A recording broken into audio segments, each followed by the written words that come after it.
So hello everyone and welcome to Dartmoor Zoo. So my name is Frankie and today I'm going to be giving you a virtual talk on our beautiful Jaguar chinchilla who we have in this enclosure with us. So I'm going to be telling you about the conservation about the species just in general, and then about our wonderful boy chinchilla. Now, conservation wise, these animals are sadly classed as near threatened in the wild. They're affected again by habitat loss and habitat destruction, which does not only affect this species, but also their prey species that they're going to be going after, which has massively affected their numbers. They are sadly killed not only for the fur trade, but also trophy hunting too, which has then caused massive issues for these absolutely stunning and beautiful animals.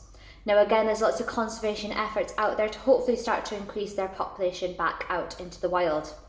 Now, these animals you would find across Southern and Central America is naturally where you'd be finding them. And they happily live within the rainforest regions, but also down beside rivers and streams. Now, these animals are incredibly impressive and are actually the third largest of all the big cats. Your very first is your tigers, second are your lions, and then the third is your jaguar. Now, they actually have the strongest jaws of all the big cats, and actually if you manage to get a good glimpse of Chinchilla, if not, there's a wonderful image behind me here, you'll actually notice he's got quite an unusual shaped head.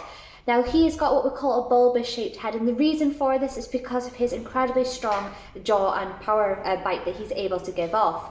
Now, the reason for this is actually his jaw muscles are actually located higher up onto the skull, meaning that he has that more impressive bite power. So he's able to actually go for species such as monkeys, he's been known to take down snakes, even some caiman into the rivers and streams too.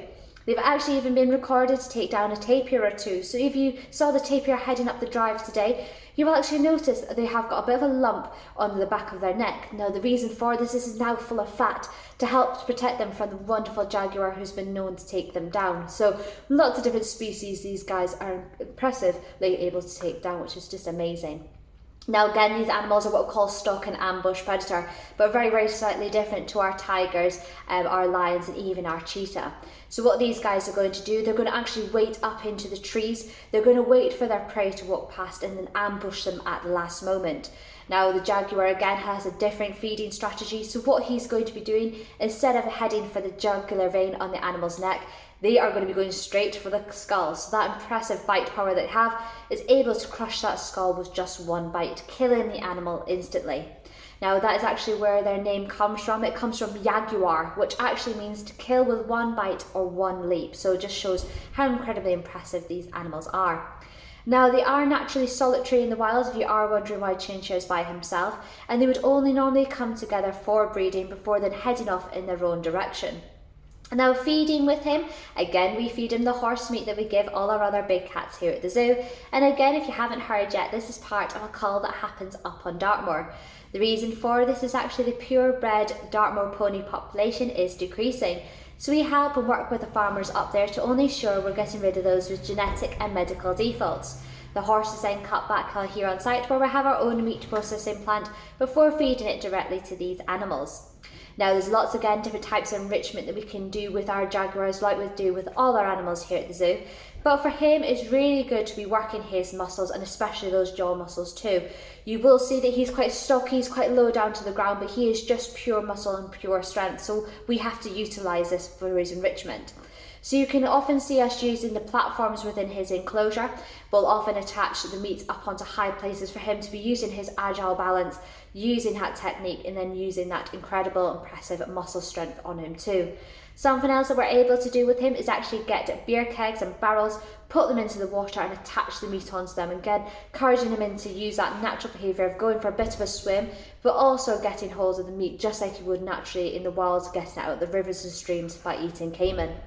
Now, this beautiful rosette pattern that you see on jaguars is absolutely stunning, but like I said, causes massive issues within the fur trade. Now, it does actually help with camouflage. Lots of people don't think it would, but it actually distorts the coloration on these animals. Now, if you've ever seen a black jaguar or even a black panther, that is exactly the same animal as your jaguar.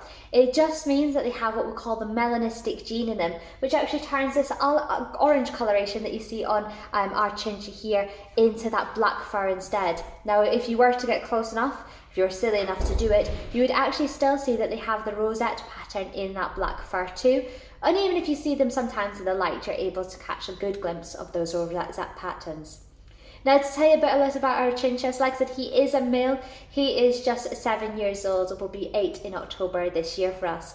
Now, he actually joined us just a few years ago now from a zoo outside of Paris, where he was actually living with his hand-reared mother. Now, the two of them got on really well, but sadly he got too used to keepers, so that's sometimes why you do see him in the top left-hand corner of the enclosure looking out to see where the keepers are. Now, we're doing lots of different types of enrichment and even training with him to encourage him to stop doing this behaviour. And like I said, hopefully we're going to start seeing a little bit of progress with Chincha.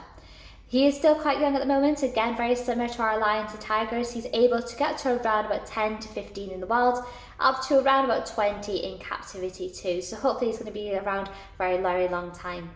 Now, I think that's everything I've got to say about Chincha, but if you have any questions, again, head over to our Facebook page, post them on there and someone will be able to answer any of those for you. We hope you enjoyed yourselves here at the zoo, and if you have, please do write us a quick review on TripAdvisor, as we'd love to have your feedback. Thank you so much for joining us on this virtual talk, and we'll hopefully see you again soon. Thank you.